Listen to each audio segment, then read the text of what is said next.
adjusting my volume there. Hi, hello. My name is Michael O'Neill, and I am the Secretary of the Green Party of New York. And I am really pleased to be here tonight, really excited to present two amazing speakers on a really important topic, the idea of a solidarity economy and the way that we can build actually existing institutions that will help people in their lives, in their communities where they work, eat, and play and pray, and at the same time build power for everyday people and build our capacities to govern our own lives and to exercise the kinds of real grassroots democracy that we envision as Greens is an agenda that's so important to me. And I think it's something that can be really powerful for local candidates who are running this year, especially as we have communities that are facing tremendous cuts to public services resulting from the economic fallout from the COVID-19 pandemic. So I'm really excited that we have two amazing speakers who can speak to these issues, Emily Kawano from the Wellspring Collective and David Cobb from Cooperation Humboldt. They are both members of the leadership team of the U.S. Solidarity Economy Network, and they're going to be talking about how we can use the tools that are presented by the solidarity economy to build our communities, and hopefully tonight we can attack that angle of what can local candidates do who are running in 2021, what can local office holders do to support the efforts that are ongoing in the solidarity economy sector. We're going to take your questions after David and Emily present. Please enter those into the live chat if you're watching here on Facebook Live, and I'll do my best to record those to ask to David and Emily later on. And with that, I'm going to pass it over to David Cobb from Cooperation Humboldt. And also, of course, I would be remiss if I didn't say that David was our 2004 presidential nominee, and David also was the campaign manager for the Jill Stein for President campaign, and I had the honor to work under him in that campaign. So, David, take it away. Thank you, Michael. And Michael and I worked together, just to be super clear about that. Just so folks know, I'm going to do some big picture framing. I'm going to kick it over to Emily. Then she'll kick it back to me for some very specific policies on how we implement it. And along the way, if you are actually having comments and questions, we're going to task Michael O'Neill with making a judgment call. And if there are questions, Michael, that make sense to ask at the moment rather than at the end, let's do that so that we can have as much of a dialogue as this particular medium allows. So y'all, as Michael said, I'm David Cobb, and I am a straight up revolutionary. And I say that because it's important for two reasons. One, because it's true, because I know what you know as Green Party members, supporters, and that is that we have to actually completely restructure this society. That if we don't actually turn away from the racist, sexist, class oppressive system that we're in, transnational corporations are literally going to destroy the planet that we depend upon for life itself. The second reason I always like to introduce myself as a revolutionary is because I'm really working to normalize that conversation. And as Greens, I think we need to embrace that, to say we intend to actually restructure this society because we have a vision of a society that is different.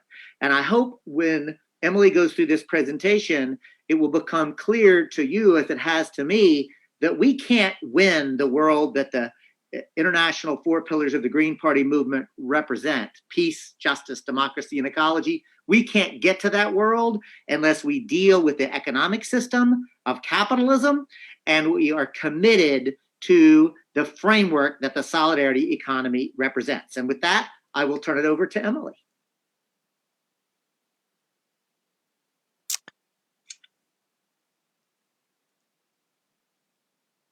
Emily, I'm not hearing you. Yeah, Emily, I think you're on mute. I am, indeed. So thank you, David. A little bit by way of introduction, my name is Emily Kawano. I am, as I was introduced, my day job is with Wellspring Cooperative in Springfield, Massachusetts. It's a nonprofit. We're developing a whole network of worker-owned businesses, worker-owned cooperatives. I spend quite a bit of my time working on solidarity economy. So I'm an economist by training, and got involved with solidarity economy and being an activist and a proponent and a practitioner some, oh gosh, I don't know, maybe early 2000s. I was a founder of the US Solidarity Economy Network. I served on the board of the International Solidarity Economy Network, which I'll talk about in a little bit. And so I'm very fortunate in being able to straddle through my day job, really concrete on the ground work, building co-ops, but I also play a lot in terms of solidarity economy and thinking about the big picture of fundamental system change. So let's see, I am going to try to share the slides, some slides.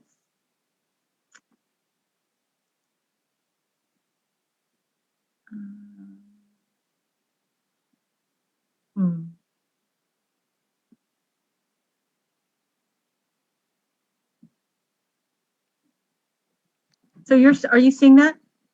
The slide? Yes, we are. Okay. Yep. So title slide, presenter slide, facilitator slide. Okay. This is where I want to be. So I wanted to start off by talking about what is the solidarity economy. I'm sure a lot of you have heard the term and maybe are a little bit unclear about what it is. So I'm going to give you a really super quick, simple definition. There's lots of things that we could unpack, but this is sort of simple. So hopefully for those of you that are new to it, it's pretty clear. So I'm going to talk about first, it is a framework, right? It's a framework that connects up practices and people. So some are practitioners, some are advocates, some are activists, some are theorists, some are academics, some are researchers, right? So people associated with these practices that align with solidarity economy values. So exactly the exact articulation of those values will look different in different places, but this is pretty consistent all across the world. So in the US Solidarity Economy Network, we use these 5: solidarity, cooperation, mutualism, reciprocity, et cetera, et cetera, et cetera.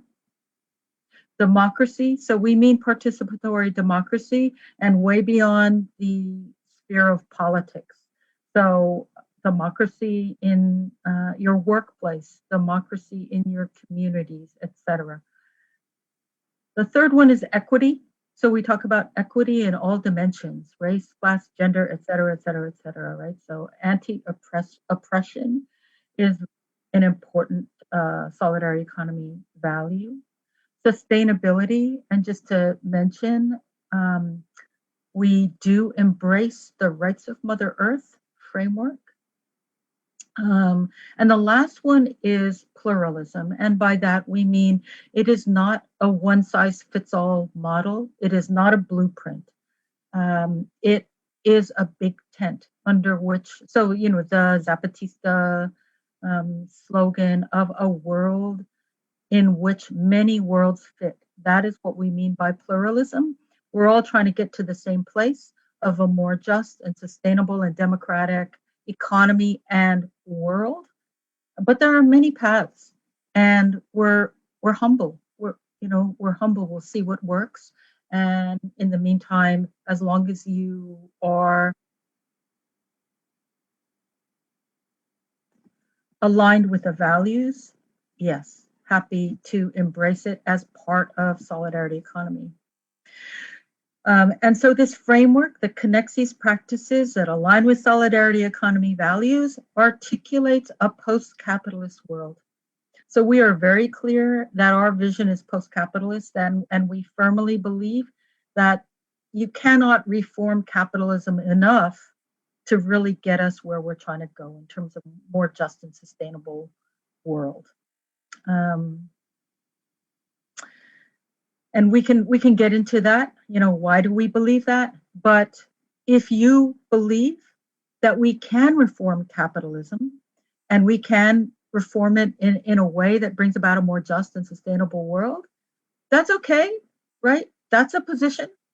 And we're not throwing stones, but we're saying if you want to affiliate and if you want to work with a solidarity economy framework, this isn't for you. If you're in the, we can reform capitalism camp. So not to throw stones, just to be clear. Actually, I want to go back to the little square in the top left. So this is a definition that comes out of both the U.S. Solidarity Economy Network and REPES. So REPES is the International Solidarity Economy Network. It's a network of networks that has a presence on all continents in the world, with the exception of Antarctica. And REPES, so I used to be on the REPES board for around about 10 years and was part of this 2-year international process of consultation to establish a common frame of understanding around what is solidarity economy. So what I'm talking about, this framework, the values, the post-capitalist perspective comes out of this 2-year consultation process. So in addition to being all that stuff, the framework, practices, values, post-capitalist world, it is also a global movement. And so some of the aspects of that global movement, there's REPES, the international network. The ILO, the International Labor Organization, runs every year a Solidarity Economy Academy. The UN has a task force on the solidarity economy.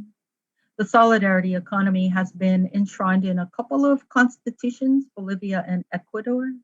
And there are a number of countries that have national policy frameworks that direct various departments to support the solidarity economy.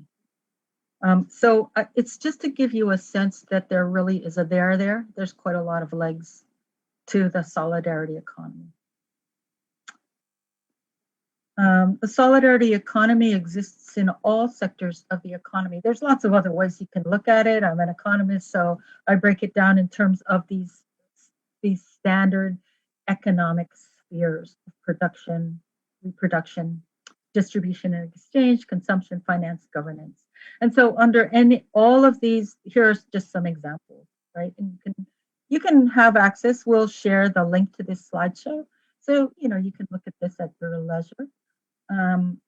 But note that they all align with the values. They're democratic. They're collectively owned and controlled. They might not all be perfect in all the dimensions, like maybe some are still, I don't know, they might be a bit sexist, or they might not be as green as they could possibly be, but they're on their way. And there's basic alignment. We don't require perfection, but the hope is that there is ever greater alignment. I also want to say that the solidarity economy is both old and new, and it is mainstream and it is alternative, right? So it's a very big tent. So what do I mean by that? In terms of being old, some of these things are as old as human existence, right? So DIY, self-production, self-reliance, growing your own food, right, is as old as, or procuring your own food in terms of hunter-gatherers, it's as old as existence. Care work, right?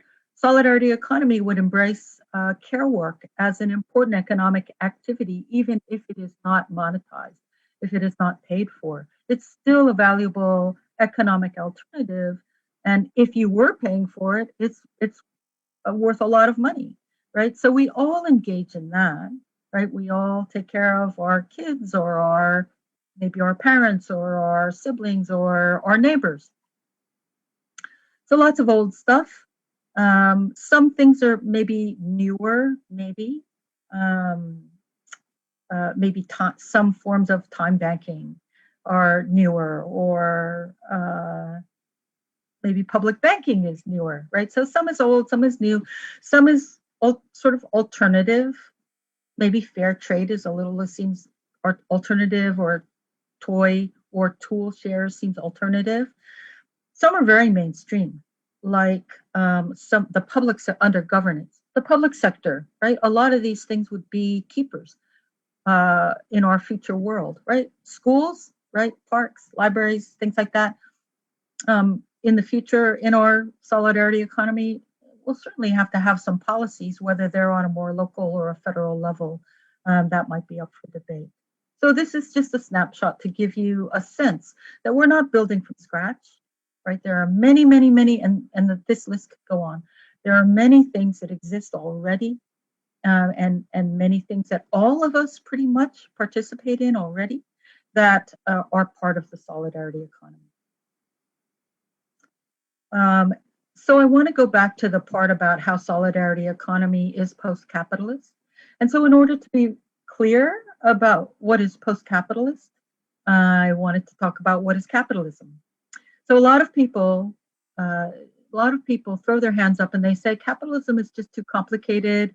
There are lots of different definitions. It's just too hard it's impossible to define it.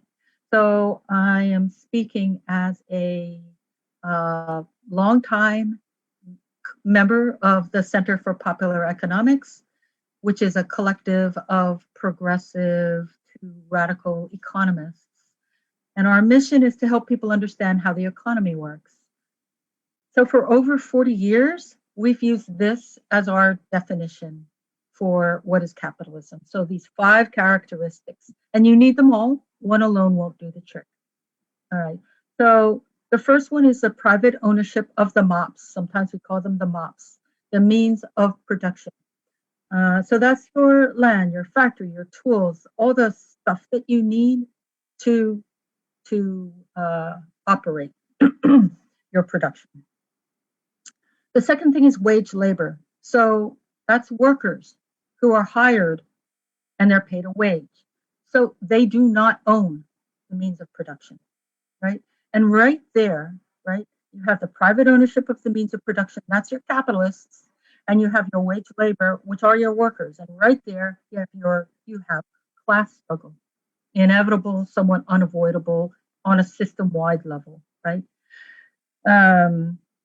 And you also have, that is pretty much inherently not very democratic, right?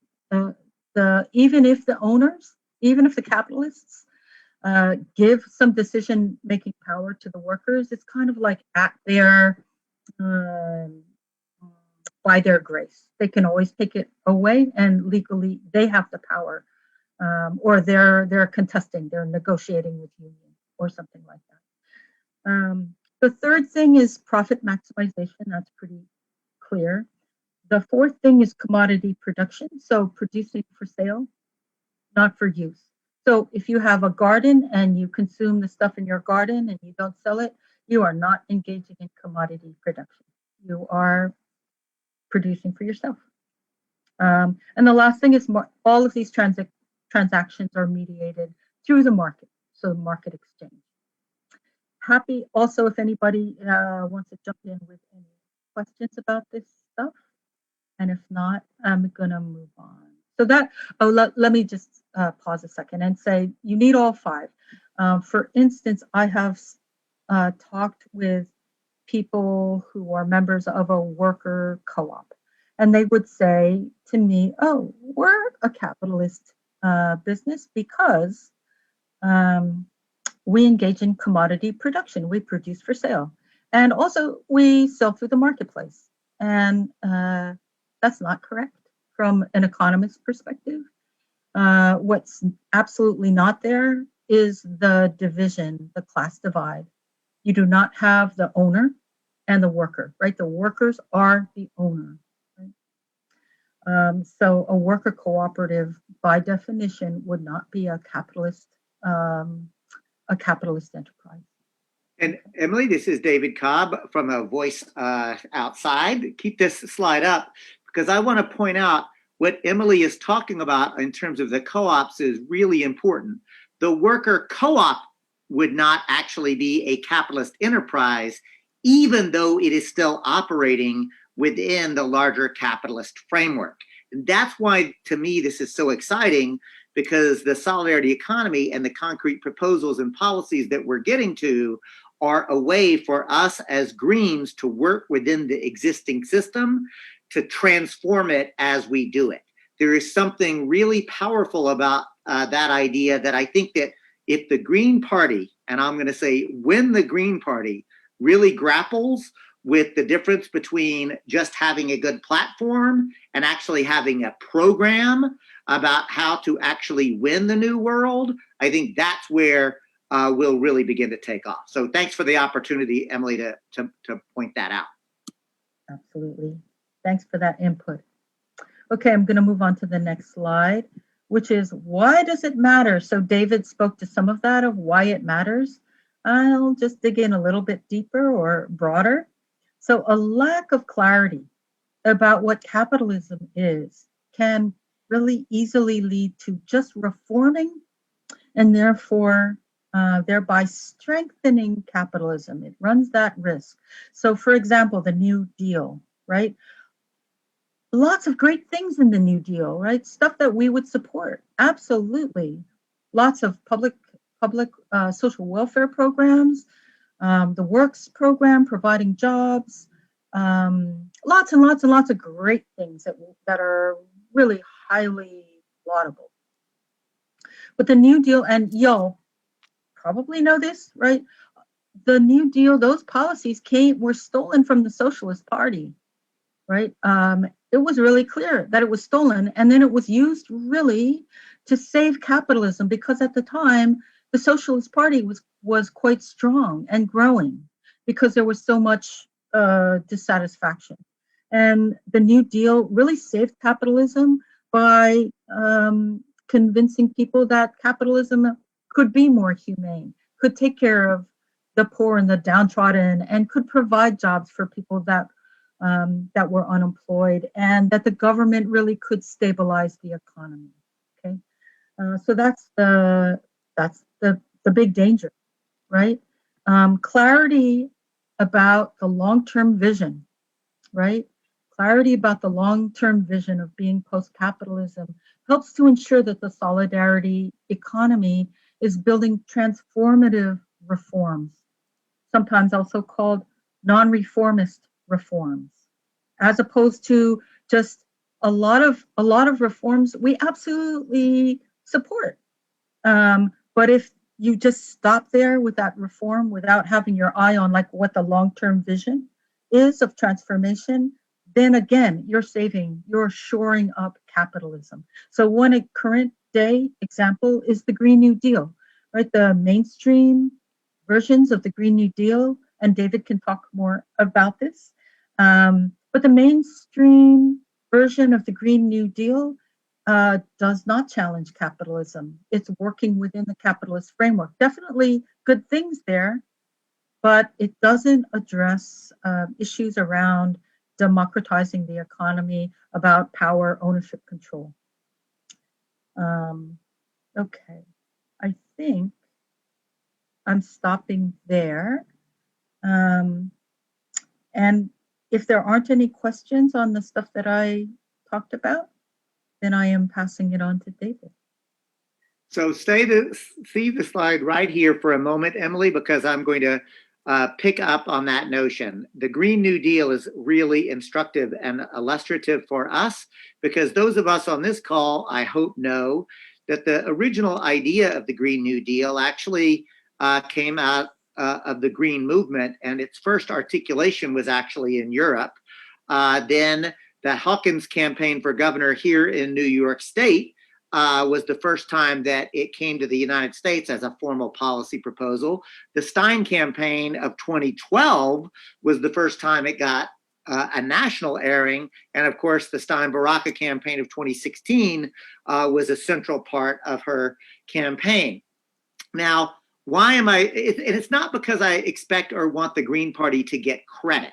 It's because I want to be clear about why clarity matters, because that Green New Deal is the original Green New Deal. But there are really three Green New Deals. The first Green New Deal is the one that I just described, and it's important to recognize that it addresses the climate crisis and the use of fossil fuels, and it takes the economy and democratizes it full square. As a short little example, we imagine and propose replacing unemployment offices with employment offices at the local level, where communities go through a public participatory process to decide what sorts of policies specifically to address the climate crisis can be done in that community and that the community wants to see done. And so I show up as an unemployed person, and my dignity as a worker is respected, and I'm assigned an ombudsperson who works with me to figure out where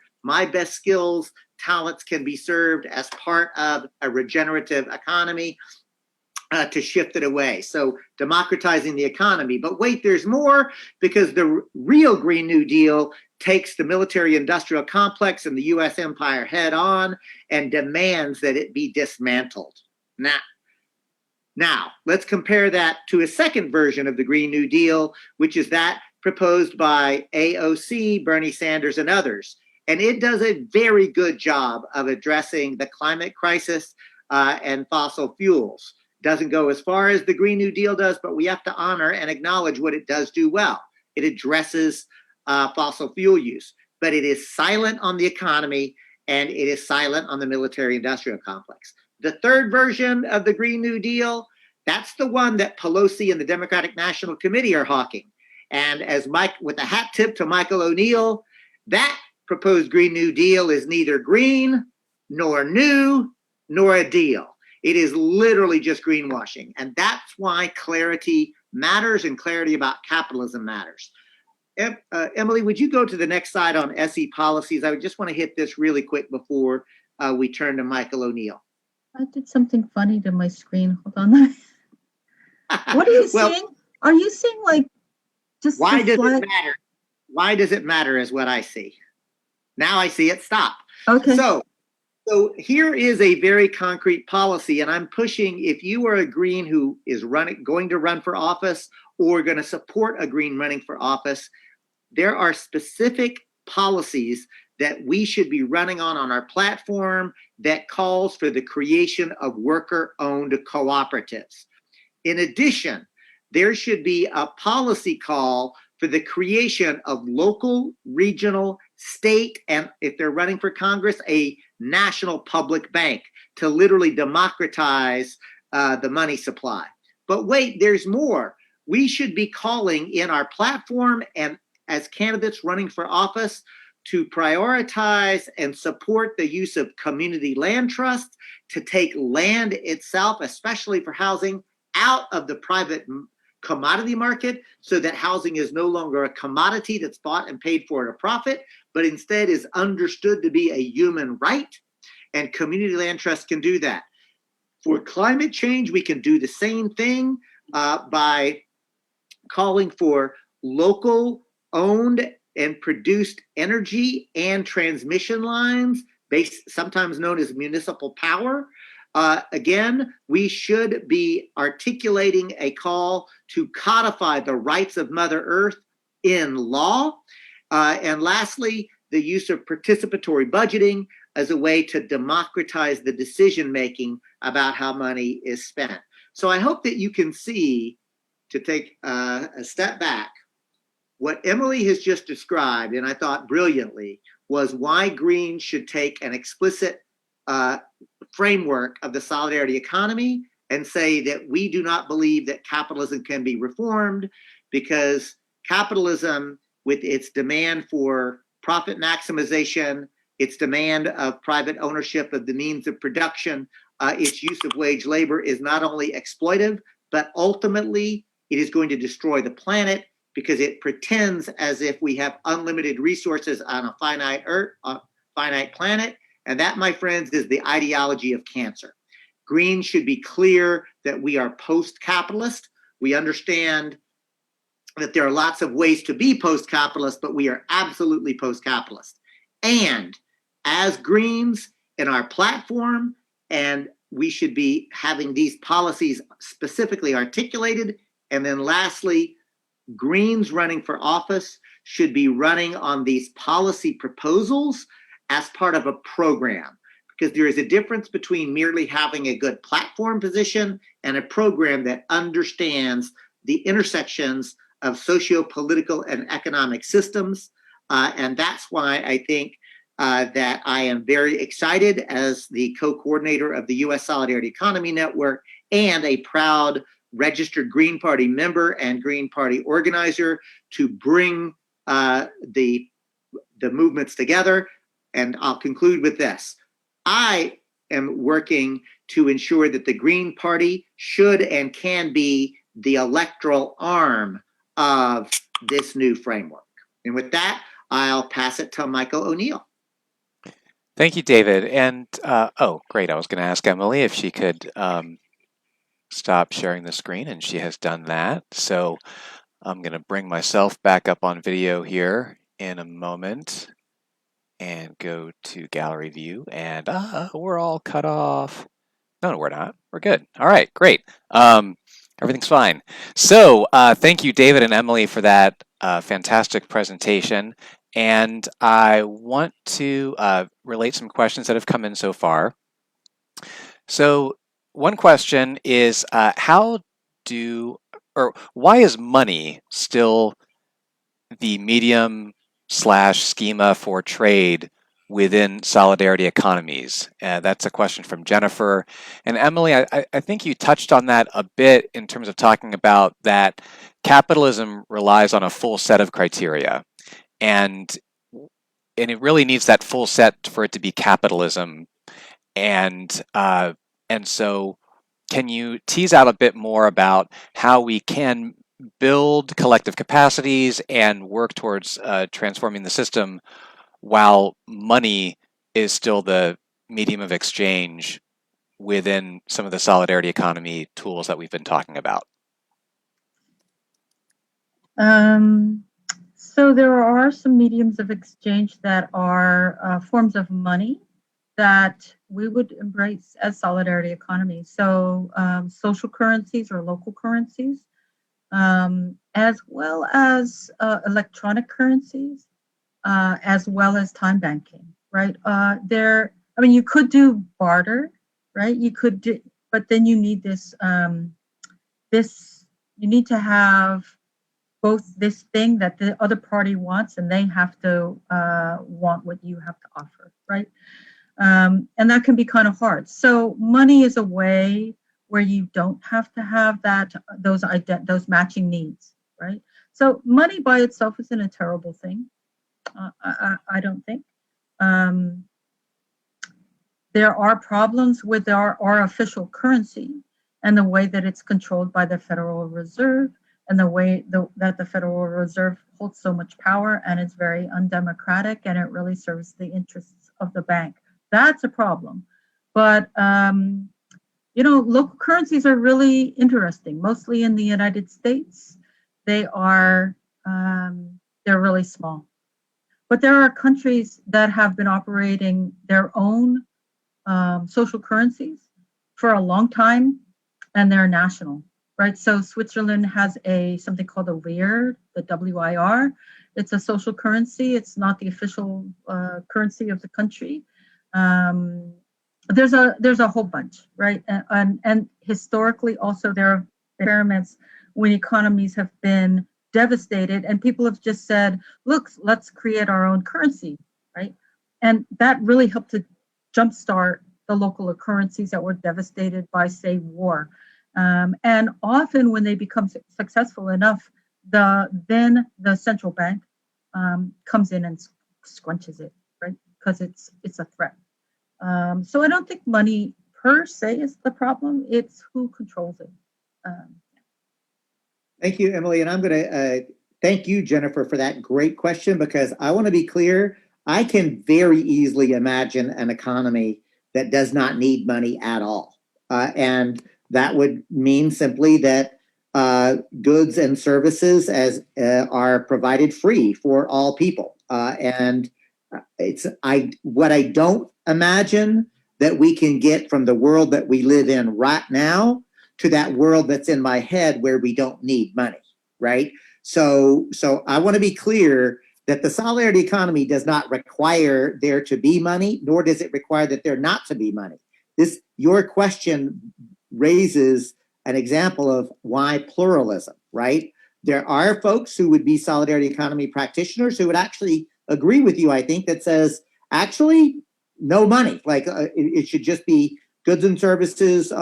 If it's a human need, you have it as a matter of right. No money should exchange hands. There are others who would disagree.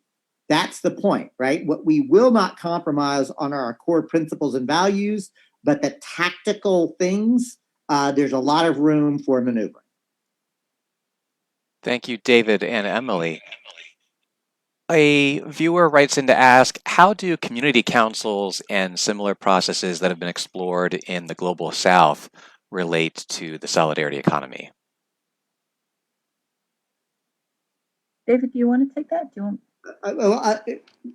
I'll take it first and then ask Emily. So it's a great question because I can say, actually, we don't just acknowledge the role that community councils have played to help develop the solidarity economy. We honor the fact that our entire framework is actually a continuation of that process. For example, the participatory budgeting process that began in Central America and then spread throughout South America that we literally talked about as an SE policy, that comes out of that process, right? So as Emily said in her fantastic presentation, a lot of this SE framework actually is quite old and ancient.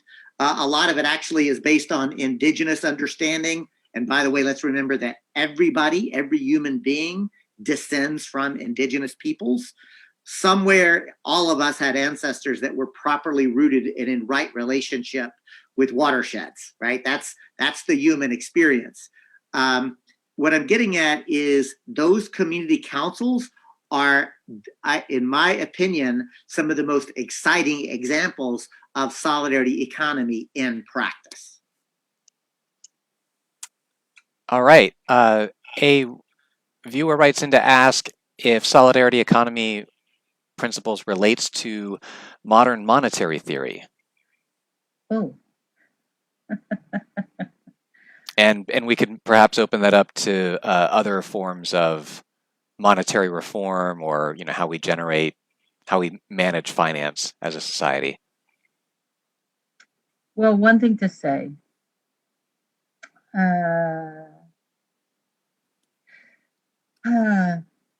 Solidarity economy is a big tent. And again, getting back to pluralism, there isn't a position, right?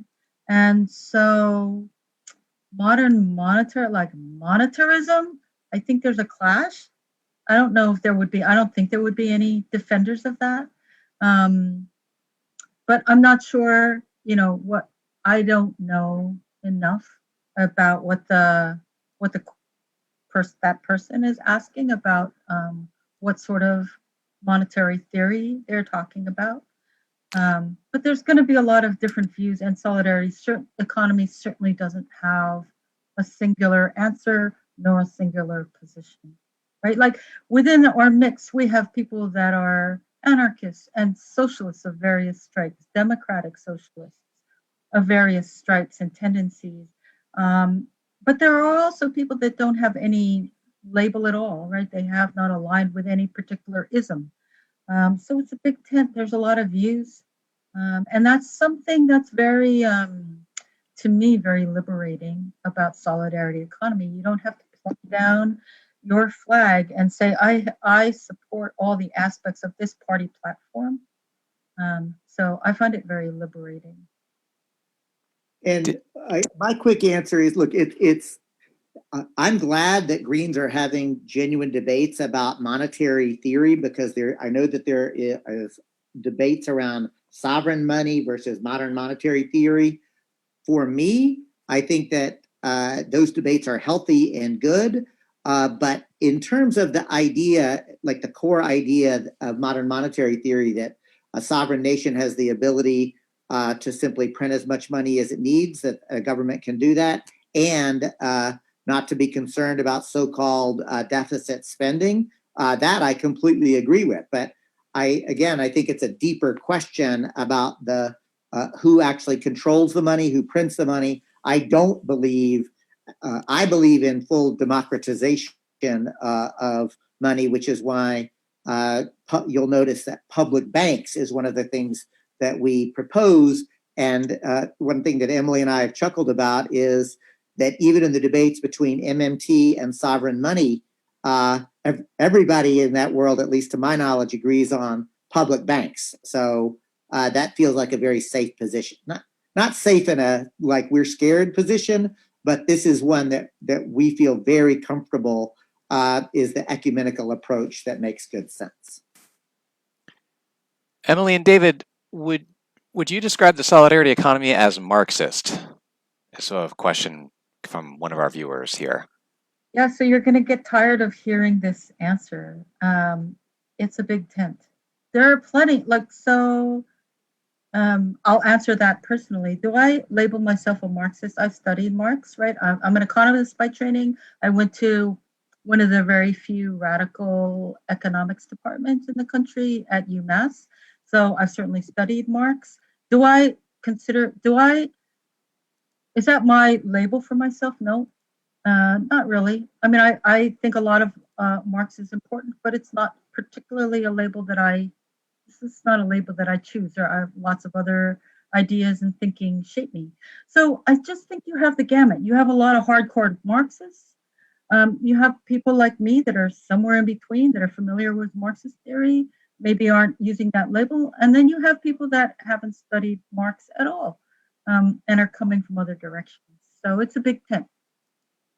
So Emily is correct. It is a big tent, and people do sometimes roll their eyes at us because she and I and every solidarity economy practitioner I know will always say, well, when it's appropriate, we'll say it's a big tent. Like when you say something that we don't agree with, we'll say it. Having said that, let me be clear and unequivocal. I do consider myself a Marxist because I believe in dialectical materialism as the way to understand the world, that you look at real world conditions in terms of class, labor, and socioeconomic relations that helps to explain both how the world works. And so, I'm in that category that would say, yes, I am a Marxist, but I work with non-Marxists all the time. So I hope that's, again, helpful for the conversation. Here's a big question. Isn't capitalism going to fall soon in the USA? Emily and I have differences of opinion about that, so I'll let Emily go first. Yeah, I mean, how long have you heard that? Right? How many? Yeah, I mean, how long? Hundreds of years, right? Have you heard that, right? That this capitalist crisis, inevitable capitalist crisis, has been predicted over and over and over and over, and yet we see capitalism is very, very adaptable. So I'm not convinced. I think it could easily become. I do believe that if it survives its current state of crisis, I actually do believe it's pretty likely that it will be more brutal than ever. Yeah, I don't think it's inevitable. I think we have to be working and yeah, I think it needs a good hard push, and I think we need to be prepared with what is the alternative, which is why it's so important that we have these conversations about the build. What are we building? What are we? And so much of a foundation exists, and part of the project is not only to build more and more and better and more extensive, but also to connect up what we have, because right now all these things that the solidarity economy would embrace, these practices are sundered from each other. They don't all see each other as part of the same project, and they don't all see themselves as part of system change. So that is an important thing to do. And the more that we also are successful in the build, I think the more successful and prepared we will be to give that big hard shove to push capitalism over the edge. And my answer is I think capitalism is going to end, but I don't celebrate that because capitalism is literally going to destroy the planet if we don't actually interrupt it. And the late stage capitalism that I believe that we're in is morphing in front of us literally into fascism. And we can go into a deeper dive on that. But I want to point out that Emily and I may have some differences of opinion about just exactly how precise one can be about where the capital relations are and where the labor relations for the means of production are in terms of when capitalism or what might continue. But one thing that she and I and every SE practitioner does agree on is that this current system is extractive, it is unsustainable, it is exploitive, and a solidarity economy would not be those things by definition. That's why, again, we are post-capitalist. Some say anti-capitalist. I'm comfortable with either one, but the point is our system is beyond capitalism. Thank you both. We have a question getting to a matter that's really core to Greens who are exploring running for local office this year and or even in future years, and that is, are you aware or what templates are out there for legislation that candidates and local Green groups and other candidates who want to promote solidarity economy institutions and frameworks could organize to pass or that they could stump on the campaign trail? So I'm going to jump in on that one because whoever asked that question, may I just say thank you, and from your lips to the goddess's ears, because the U.S. Solidarity Economy Network is actually working at creating exactly that. We envision proposed model legislation that can be used both at the local level, the municipal level, and at the county level or regional level, and at the state level. We're not quite there yet, but I want you to imagine each one of those policies that Emily and I talked about in the initial presentation. Then I want you to imagine specific model legislation that could literally live on the shelf, that could be put out. Now I want you to imagine, what if there was a website where you as a candidate could go and take a candidate questionnaire and actually say that you were in support of all of these things? That's where I think that we are headed in the Solidarity Economy Network, and I hope and expect that we'll have that rolled out by the time we actually get started and ready for the spring elections, this election cycle. And Emily just dropped into the chat. I don't know, Michael, if it's available.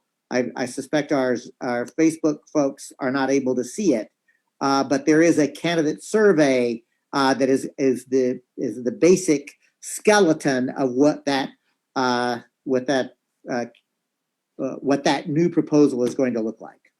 We included a link to that Google Doc in the promo materials for this live stream, and we have it in the link of this Facebook video on demand post and also in the chat. So we heartily encourage people to check out that Solidarity Economy candidate questionnaire draft, and also the background article that you submitted ahead of time, System Change, a basic primer to the solidarity economy. Are there any particular ways that come to mind in terms of municipal municipal governance supporting existing on-the-ground grassroots solidarity economy institutions where these things can reinforce each other? Things like, I don't know, community land banks come to mind, or the drive for municipal public banking. What thoughts come to mind for you? Emily, why don't you go first, and then I'll follow up. What I know the most about in terms of local policies, there's a lot going on around co-ops, worker co-ops. In many cities, they're being leveraged to to advance inclusive economic development. So it's seen as a way that struggling communities can develop businesses by working together rather than the individual entrepreneur.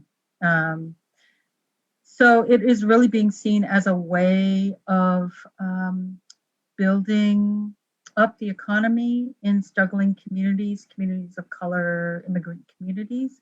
And then the other thing where there's a lot of excitement around for worker co-ops is conversions, right? So where, say, a retiring owner decides to sell the business to the workers, and they get some tax breaks for doing that. They protect their legacy. The workers get to stay employed. So it is kind of like protecting their legacy and doing right by their workers. And so there's a lot of resources going into conversions right now because can't remember exactly what the percentage, but a huge percentage of small businesses are owned by baby boomers, and they're quite fast approaching retirement age, and a lot of them don't have a succession plan, or they have a very unrealistic idea of that they're going to be able to easily sell their business.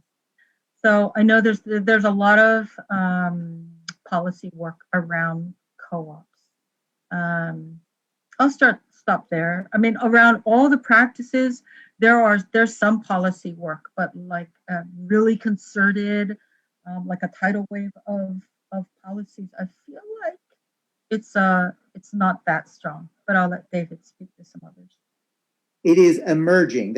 I agree with Emily. It's not that strong, but that's also, I think, what the Green Party could do is to begin to be the electoral expression of democratizing the economy through a lens of social and racial justice and through a lens of genuine participatory democracy.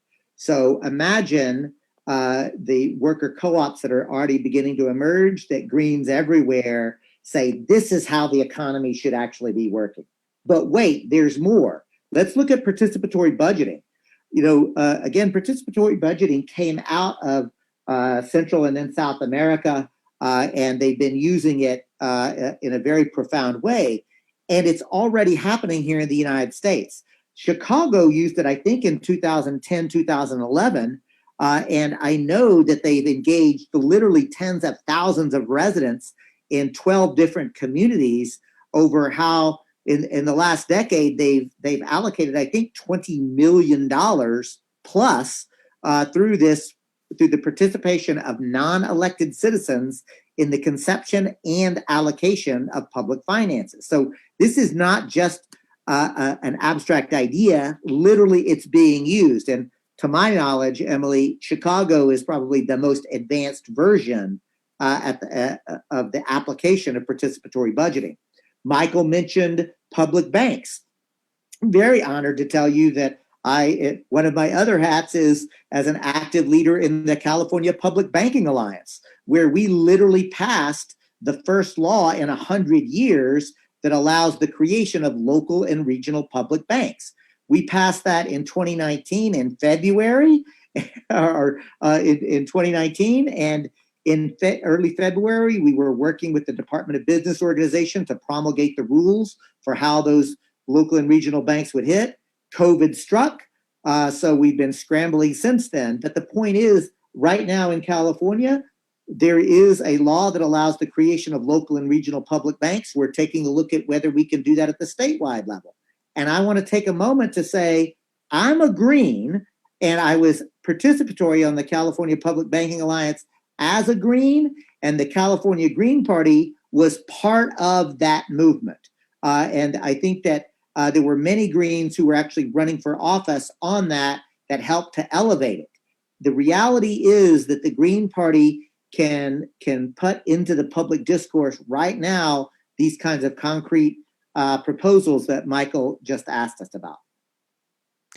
I want to dive a little bit more into the idea of, like, for instance, how passing legislation at the municipal level could support worker co-ops. And I tend to think of this from like a minimalist and a maximalist perspective. So from a bare minimum perspective, in some of the conversations I've participated in locally around the movement for worker co-ops, people don't even know how to incorporate. They feel like they're trying to fit themselves as a square peg into a round hole in terms of how to incorporate their worker self-directed enterprise, their worker co-op. They want to know, like, are we a 501c3 or are we a for-profit business, or what kind of for-profit business? And they want the legal structure of their organization to reflect what they're aspiring to in terms of equitable management and distribution of the capital of the enterprise and the revenue and value that they create. So there's that, where it's like these innovations that we're talking about in many parts of the country, the law, especially around incorporation and things like that, haven't really caught up to it.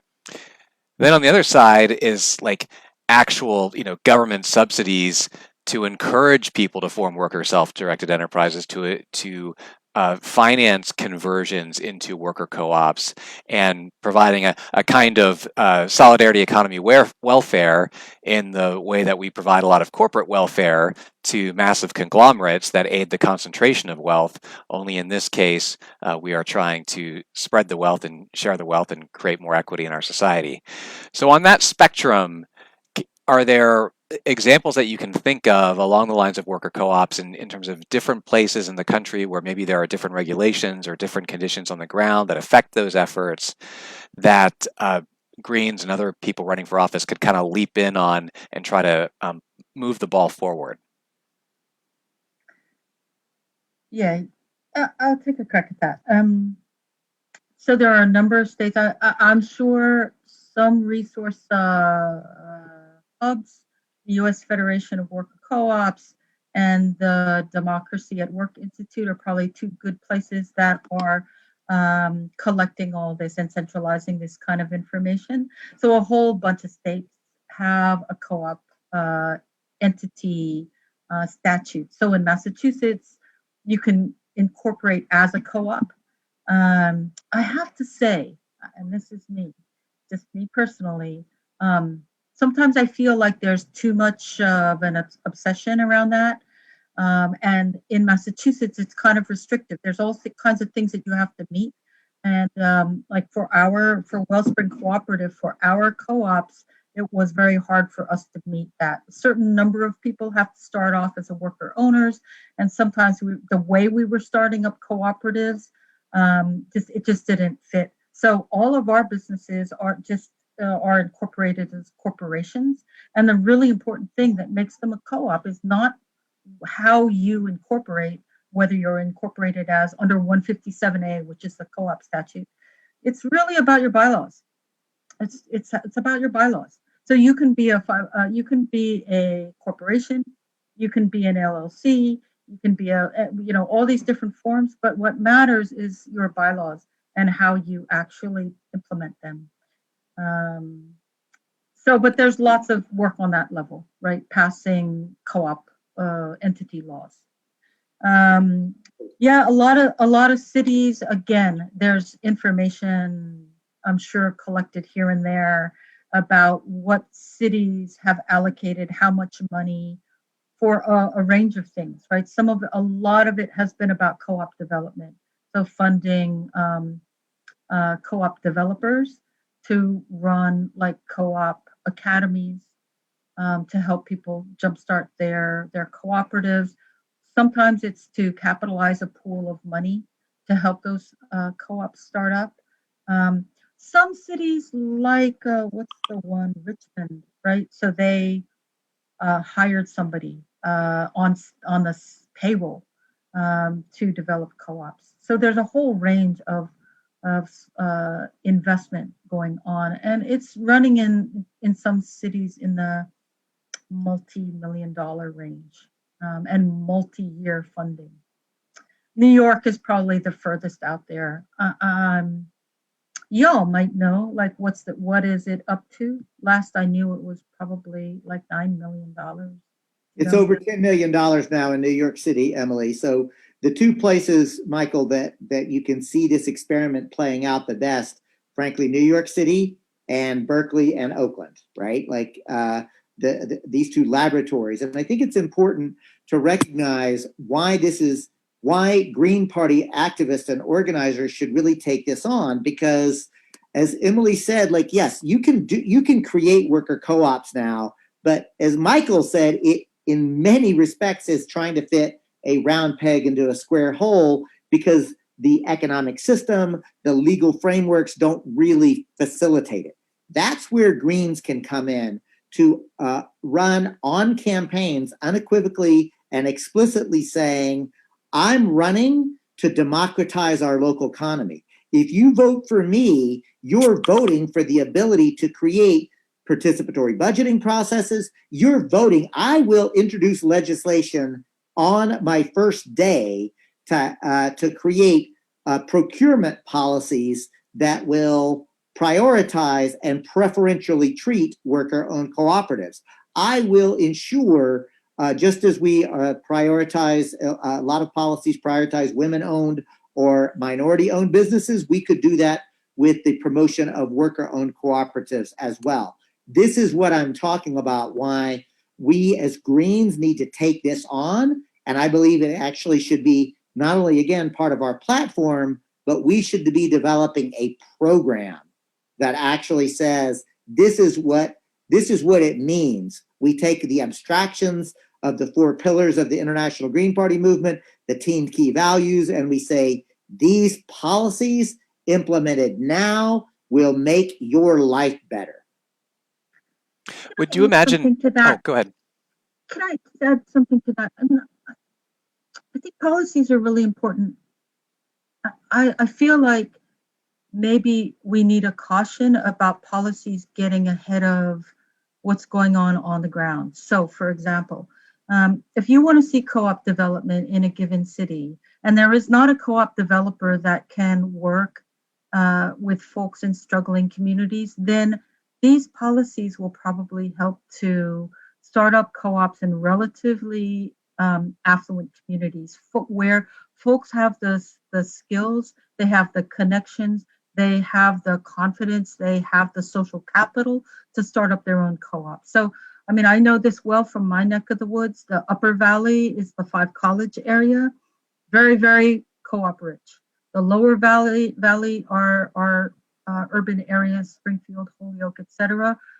Typical deindustrialized cities, no co-ops at all. And so any policies that you would have supporting co-ops wouldn't go anywhere without an intermediary organization.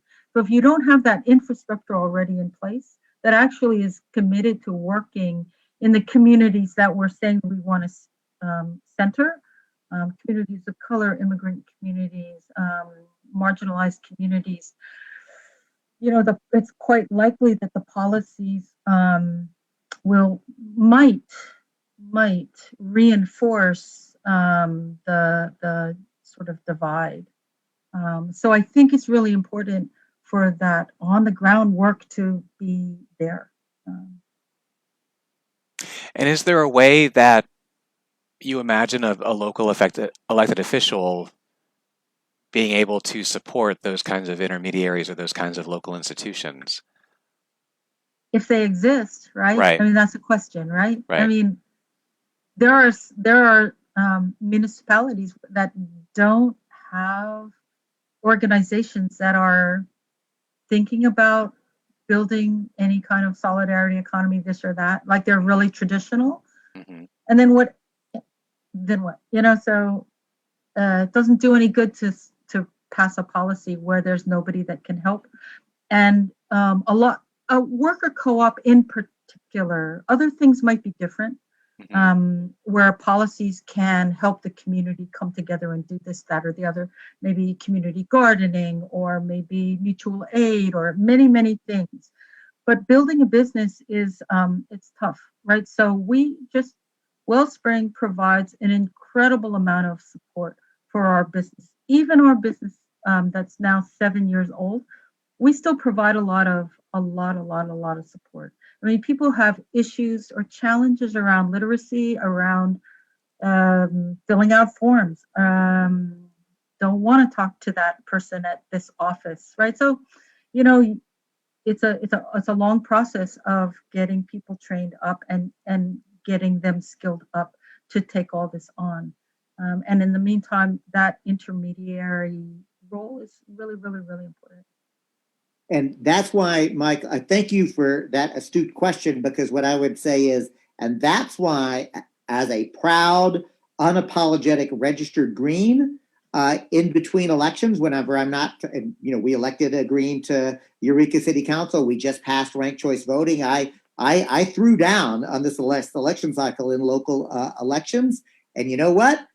When the election is not going on, I'm still a registered Green, but most of my work actually is at Cooperation Humboldt, putting these principles and values into practice.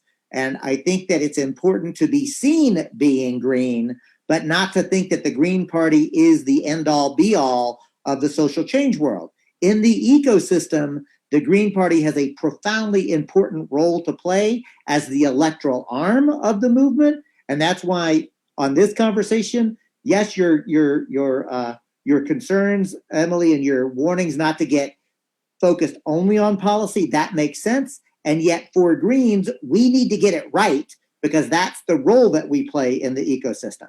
But I'm a Green who also understands that I have to do deep political education. We do a 12-week study session, and get this, Michael, we've done 16 study groups. Over 120 people have run through deep study groups on white supremacy, capitalism, white settler colonialism, and heteropatriarchy. We just opened up, and in January, 4 simultaneous study groups are going to be happening because we got overwhelmed. 2 of them have already closed. The third is about to close. I guess what I'm getting at is we can do both, and we have to do both. Yes, policy work. Yes, political education. Yes, incubating co-ops. All of these things have to happen. Thank you, David. Can I share one more cautionary tale? Sure. Venezuela embraced cooperatives whole hog, with Chavez, and a lot of money. So policy support, funding, the whole shebang, right? And so co-ops went like a graph would just be like, huge explosion. That hockey stick growth that Silicon Valley's always obsessing over. And right? Then it collapsed, yeah. right? So a lot of them just, they grew too fast without enough infrastructure. A lot of them were never co-ops in the first place. Lots of bad things happened. It collapsed, and it was so bad that for a long time it might just be recovering, right? The government didn't even want to talk about co-ops as part of its platform because the legacy was so bad. So it's just like, the policies have to match some infrastructure and capacity. I guess that's what I'm saying. So it needs to work hand in hand. That's important. And I apologize for cutting him, but I couldn't resist the opportunity to invoke hockey stick growth in the context of like a Green Party live stream about the solidarity economy. So we have been talking a lot about worker co-ops, and you raised a really important point that that's not the end-all be-all of the solidarity economy, certainly. And we had a question asking about community land banks. What is a community land bank, and how might it serve to democratize how we manage land and real estate and housing in our communities?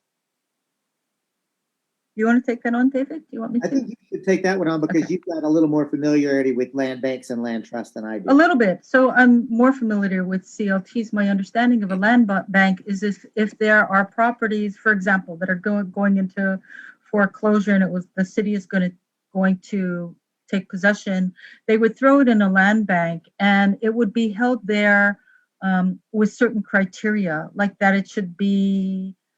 First dibs might go to the CLT, so they're holding it until such time as the CLT can take it on and make it part of the community land trust. So I don't know if everybody knows what a community land trust is. Almost certainly not. Not. So a community land trust is it's a trust that's run by a board. It has a mission, and the mission is pretty commonly a community land trust. as opposed to a land trust, right, serves some social function. Pretty often it's around affordable housing. So here's a common, they'll look different, but here's a common model. The land is owned by the trust. It's held in perpetuity to support permanently affordable housing. And say they leverage a whole bunch of grants and this, that, and the other to build homes that they're able to sell to somebody, so low to moderate income person, family, for below market rate, right? In partly because the person is not buying the land, right? The trust owns the land. So they're just buying the house, and then the land trust is leveraging grants and et cetera. So in exchange for getting a house that's affordable, when probably this family would never have been able to afford a house otherwise, they agree to limited equity. And that means that if they want to sell that house, they can recoup what they invested. There's some formula, right? Every CLT will have a slightly different formula, but they'll recoup what they invested plus some, plus a little bit more. They're able to grow their wealth. But if the housing market prices have tripled, they cannot sell it for triple the value. So it maintains that affordability. So that's a community land trust. And so a land bank can work with a community land trust to hold the land until such time, to facilitate the transfer of that land to a community land trust. And what's really important, again, what the land bank is really just a way to unplug.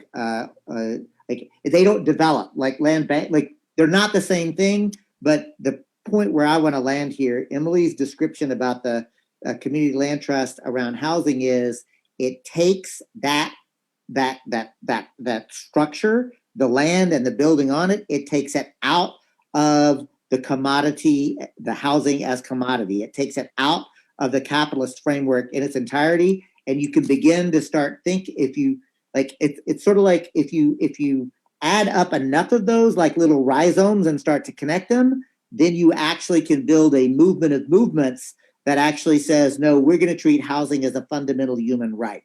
And it takes it out of the abstraction, right? But that's why we're so clear in the Solidarity Economy Network, we are post-capitalist. You can't ultimately get to the world, I will argue, you can't get to the world that the Green Party imagines in our platform and in our principles under a capitalist economy. We need a new economic system. The Solidarity Economy is the proper framework, I believe. So what I'm hearing in the example of the community land trust is that within the society that we live in, some entity has to own these pieces of land with buildings on them, whether it's an actual person or a fictitious person, a corporate person. And so the community land trust is structured as an entity that can take ownership of these plots of land, these houses, but it's structured in a way that it takes the profit motive out of the stewardship and ownership and distribution of these. And that's how we unplug it from capitalism. Is that a fair summary? Is that fairly okay? Absolutely. Yeah, and it's not just floating on the market, right? Right. It's not subject to the ups and downs and the gambling and the speculation of the market. Right. Now, my next question to you is very serious.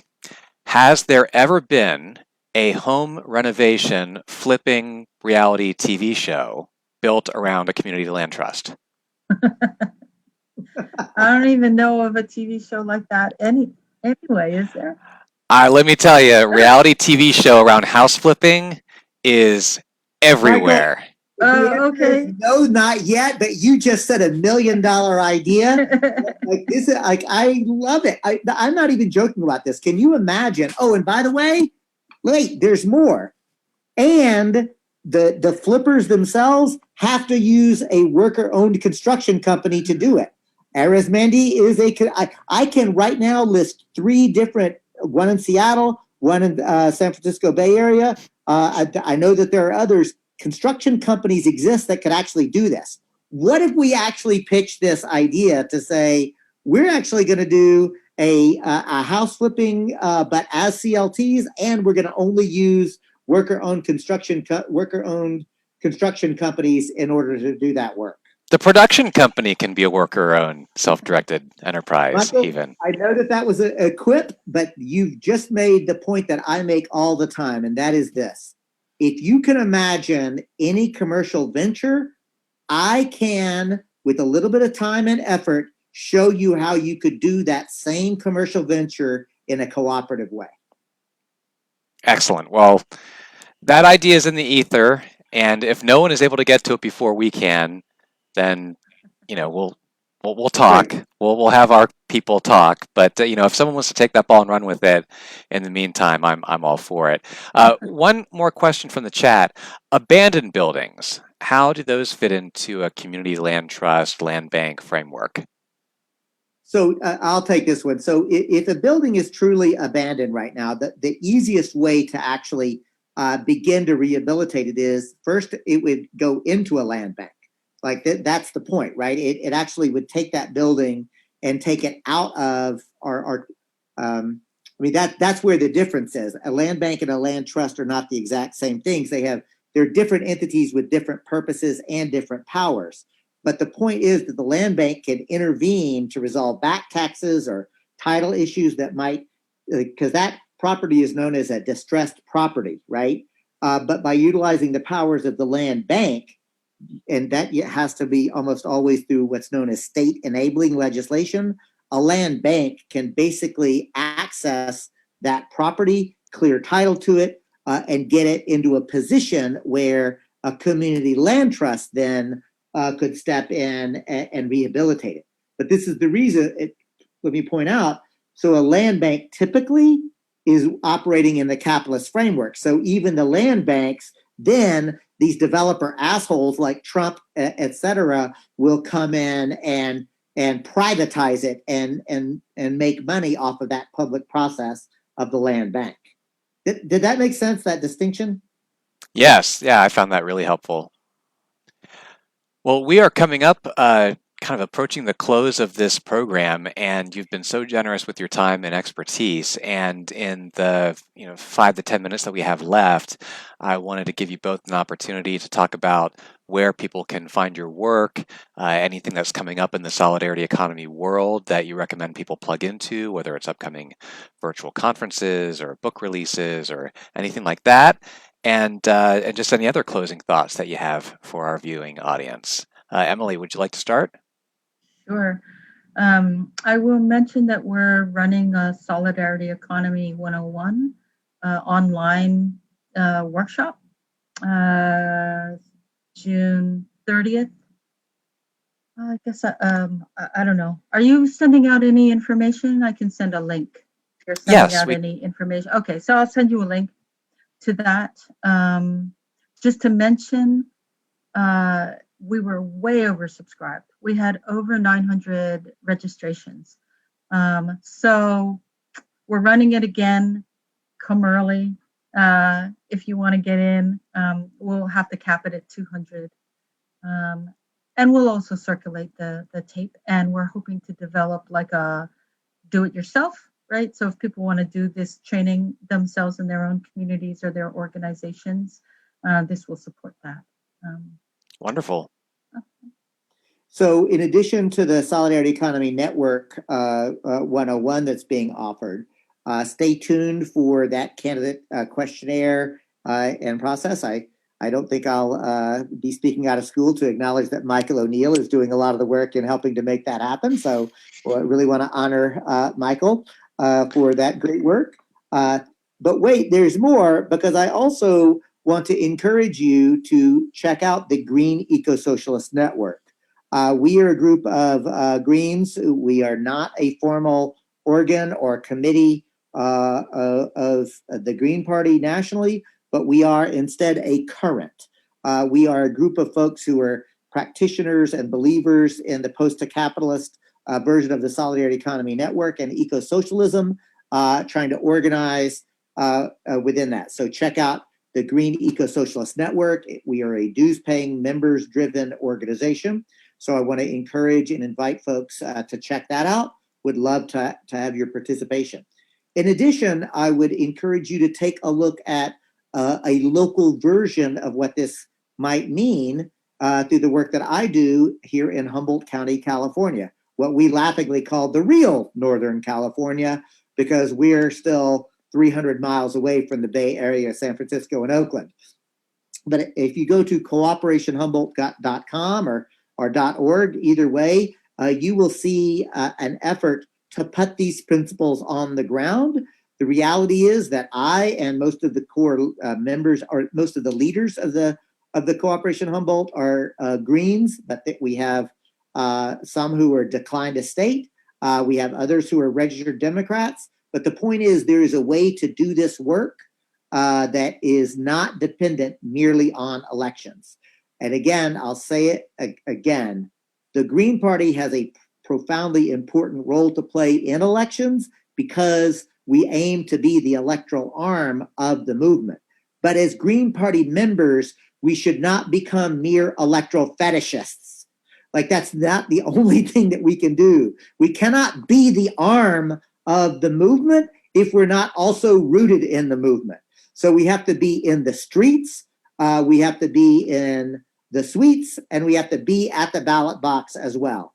And so my final thoughts are to encourage everyone to register Green. And as if you're already a registered Green and a Green Party organizer, then I encourage you to do the work necessary for political education around this work. Let's take ourselves seriously about how to develop programs to actually implement the world that we know as Greens we so desperately need and so richly deserve. Thank you so much, David Cobb. Thank you, Emily Kawano. And I want to encourage everyone, if you haven't already, to please check out that System Change, a basic primer to the Solidarity Economy article that's linked in the video on demand. Also, definitely check out the draft of the Solidarity Economy Candidates Questionnaire and the actual questionnaire for distribution for use in spring 2021 elections is on the way. And I also encourage you to check out the U.S. Solidarity Economy Network website. And please, if you have regional or local initiatives or groups or resources that are supporting the elements that we've discussed here tonight in building a solidarity economy, please do share those with us and at the Green Party of New York. Leave them in the chat here. I want to thank everyone who watched and who shared this. Please do share the video on demand. And one more thanks to David Cobb and Emily Kawano. And we look forward to seeing everyone here soon in building this solidarity economy. Thank you and good night. Thank you.